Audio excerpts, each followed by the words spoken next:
Njengendoda engakholwayo uba sikhona isine esinye, ndathemba ongabonwayo ndakholwa sikhona, sithi sisisizukulwana sesizwe esinye.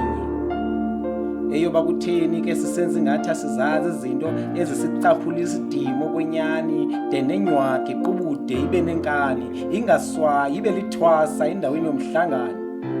Asifuni tu kumisa umthangano. Nditsho thina mna sezintsundu nesizukulwana sikamakawu nobulitshangana. Kaloku nakuthi yinkosi soshangana. Ukuze ungazuthi kutheni kube kungathangani, kukho elegadi nelebhedi mhlekazi caca ubutyathangani. Indoda iyawumisa umthangani, noba ingulisa ingothangani, ngoba le genge esijonge kuyo ubulingani ayikhathali. Akukho bangani ayikhathali, asilingani ayikhathali, nobuthi inkomo zingaphi kwabani, qha indoda engenamali abayithandani. Uyabona uba ungumntu ohlala kwezi ndawo zibizwa uba ziikasi, ikhona ingxaki. Ikakhulukazi le genge ivumba lengcinezelo yona ithi ayilazi. Khona ubuyazi ukuba kutheni uhlala khona.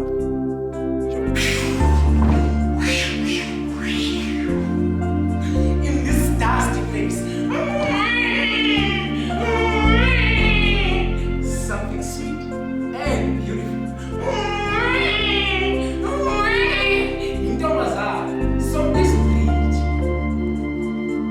Apho ubekwe ngetshova urhulumente omhlophe owayengakuthandi wena daki, efuna uzuqhelane nesanti. Thina ubuncwane behlabathi singabazi kube nzima, thina sasichola isidima kule nzima. Sathi sizalwa babe bebhentse phezu kwengcwabo nina. Iintombi zakuthi madoda ziyafunwa, ndizange ukuzexutha kutshuma. Ningandidubuli mna uthi umthethwa sidubula isithunywa.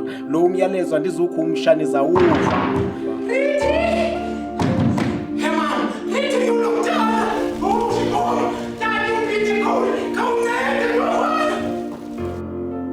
Natyala, napeta, gqiba naphoswa lixesha lovuna. Umhlaba ongezantsi anikazuva, nawuhlala niwumba niwukhupha nibanika bevuna.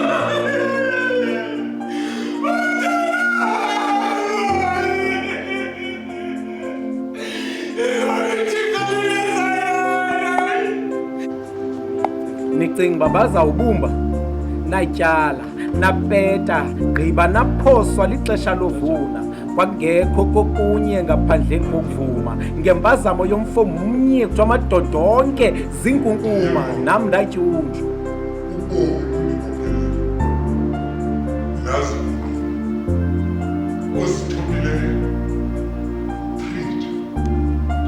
Hawe, suhamba ulala, iza kubamba imana, uzawulimala, noba indoda injani libala. And kula madoda athanda ihala, aphosa kukhetha icephe elitsha nelidala.